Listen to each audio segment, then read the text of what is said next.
Hello and welcome to Gentlemen at Play.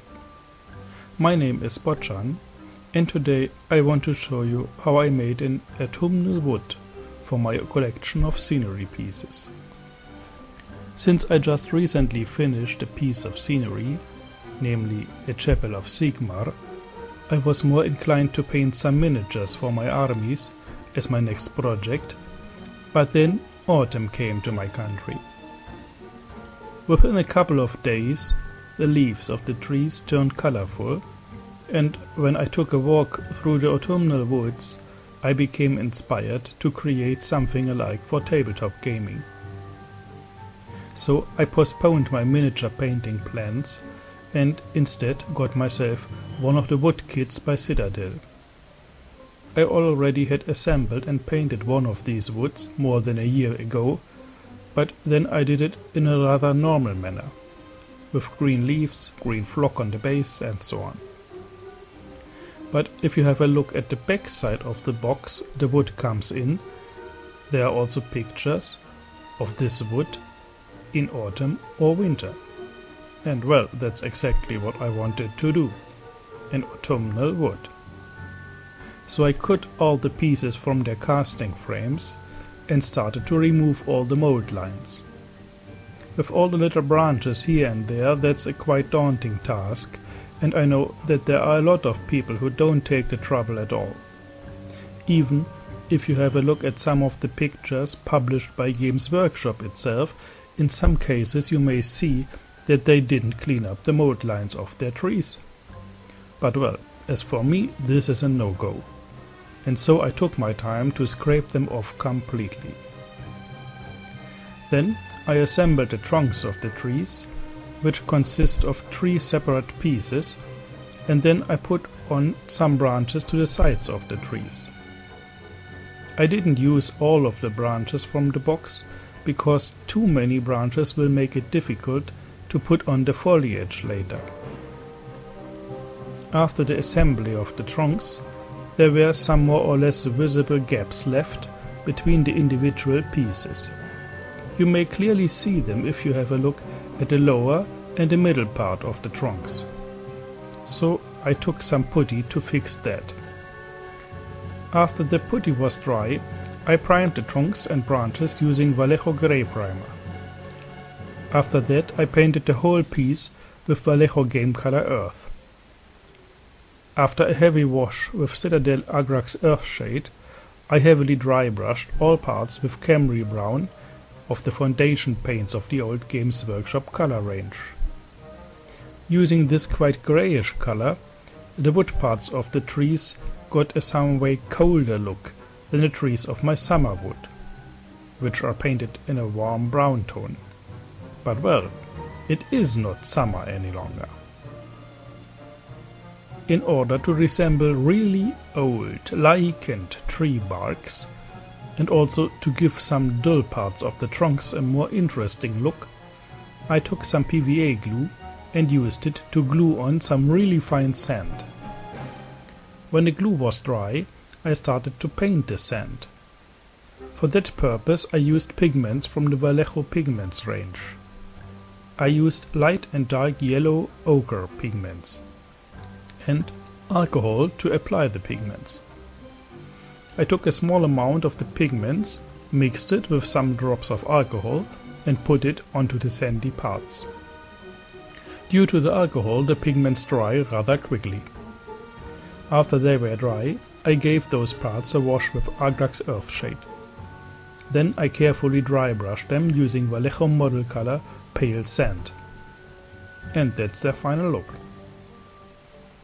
After that, I completed all the other parts of the trunk pieces, namely the rocks on the base, the grass and the soil, and the ever-present skulls. I painted the rocks with Charadon granite, a dark grey with a some way brownish tone. Then I used Nuln oil as a wash, and finally I dry brushed the rocks and stones with a paint I mixed using Charadon granite with a small amount of Vallejo Game Color Stonewall Grey. The soil was painted using Scorched Brown, a dark brown from the old Games Workshop color range. then washed with Army Painter Quickshade Strong Tone and highlighted using Graveyard Earth. As for the Quickshade, I nowadays use it as a replacement for the Devlan Matte wash, which was part of the old Games Workshop color range and is no longer available. According to their conversion chart, one should use Agrax Earthshade instead of the old Devlan Matte, but those two paints are by no means of the same or even a comparable color.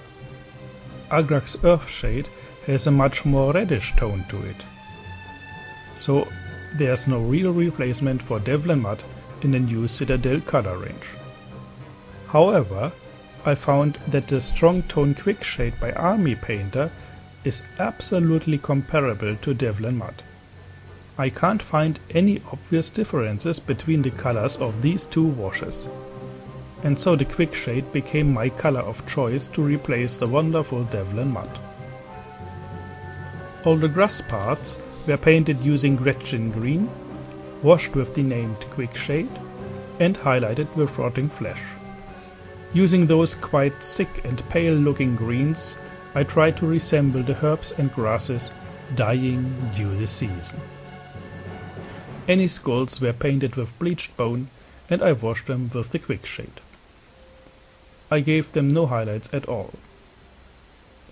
The ropes around one of the trees were painted with Vallejo Panzer Aces Old Wood, washed with Sepia Shade by Vallejo and highlighted again with the Old Wood color. When the trunk pieces were done so far, I turned to the foliage. I started by priming them with the Grey Primer by Vallejo. Then I used the ochre from the Citadel scenery kit that I bought when I painted my Citadel Realm of Battle game board. I did a video about this as well. You may check it out. Then I painted the branches that are visible on some of the foliage pieces using Vallejo Game Color Earth. As for the single leaves, I used 4 different colors to paint some of the leaves at a time. I started with Scab Red, followed by Gold Yellow, Fiery Orange and Snakebite Leather. Then I washed the branches with Agrax Earthshade and the foliage with Fuegian Orange, diluted with water in a 1:1 ratio. The branches were dry brushed with Camry Brown so that they fit to the trunk parts. Finally, the underside of the parts was washed with Agrax Earthshade. Since there are a lot of foliage pieces, it took quite a long time to paint them all. But eventually they all were done, and I covered them and the trunk pieces with a matte varnish by Vallejo to protect this tedious paint job. The final piece was the base. I primed it using Vallejo Black Primer. Then I painted all the details. As for the rocks and stones, I used the Charadon Granite, Nuln Oil and Charadon Granite Stonewall Grey mixture triad, like I did with the rocks on the bases of the trunk pieces. I painted the grass with Gretchen Green, the roots and branches with earth paint, the skulls with bleached bone, and the soil with scorched brown.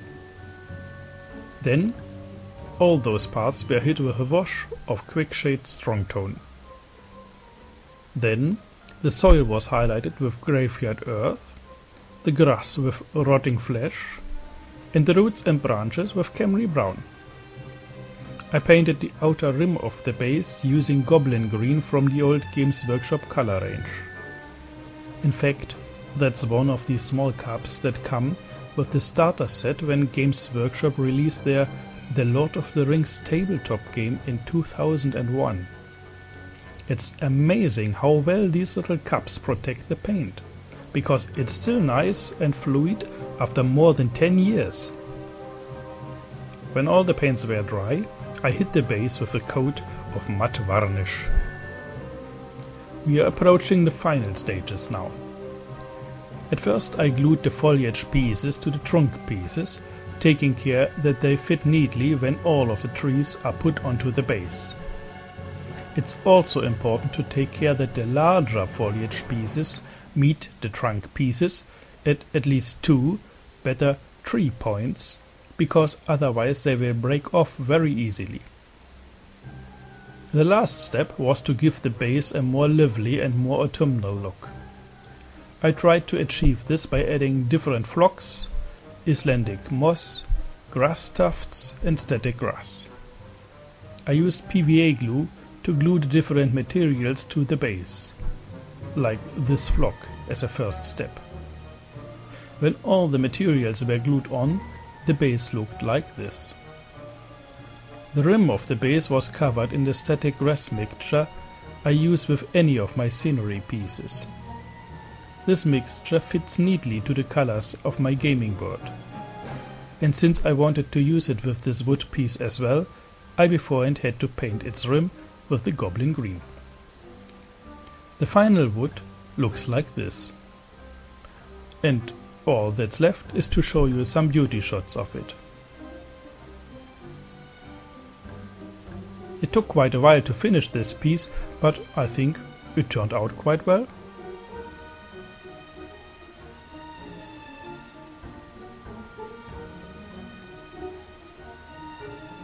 If you like the video, please leave a comment and share with your friends. Thank you, and see you next time. Have a nice day.